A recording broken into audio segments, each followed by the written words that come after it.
So this is chapter 13 of class 12th nuclei, and this is lecture 1, and we are going to cover all the things that are in NCERT here one by one and topic by topic. So let's get started with this video. First of all, the introduction that we are going to cover here is the NCERT beside. You can watch that and see that all the information that is there, and I am teaching you here. So let's start. So in this we have to cover the four things, that is discovery of nucleus, then the introduction says about the constituents of nucleus, then it says about size of a nucleus and size of atom, then it says about nuclear property and stability, right? So one by one I am going to tell you all the things here. Let me take it aside. So now, how the discovery of nucleus has been done? So the discovery of nucleus has been done through alpha scattering Rutherford Goldfield experiment. That is very similar with the previous chapter of atom, right? And where also we have seen that all the things that are observation of this experiment. That is, one is there is a dense thing inside the atom.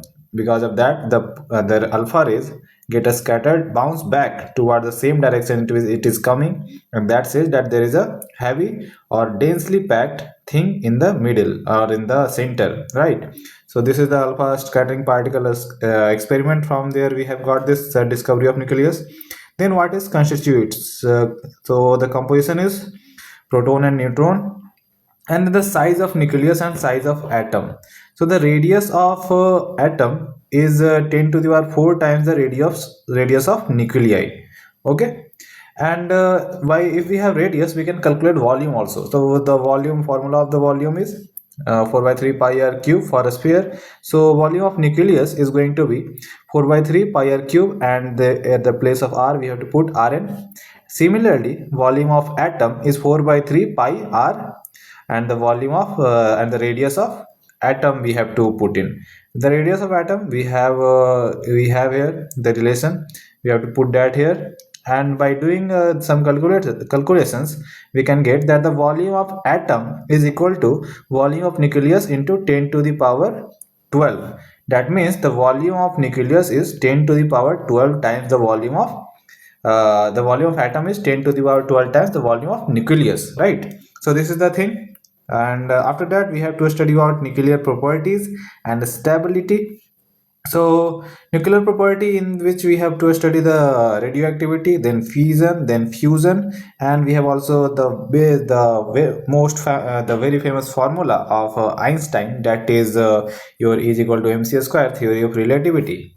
And after that we have to study the stability, how the nucleus is stable. As we know that it is densely packed with protons and neutrons, very, because it is densely packed, that means that it is very close. The protons and neutrons are very close to each other, right? That also means that the protons are very close to each other, every proton. So why repulsive force are not working? Coulomb's law, through the Coulomb's law we know that if positive charge are placed near, there are repulsive force between them, right? So how it is stable, how the nucleus is stable and the particles or the positive charge are not getting repulsed from each other.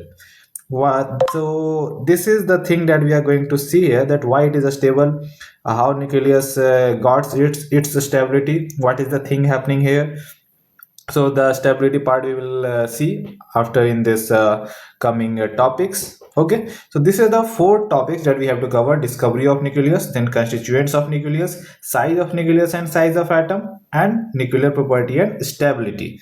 Okay, so this is it. Now I will meet you in the next chapter, or next sorry, not next chapter, the next topic of this chapter, that is atomic masses and composition of nucleus. Okay, so till then, bye and take care. I will meet you in the next topic of this series.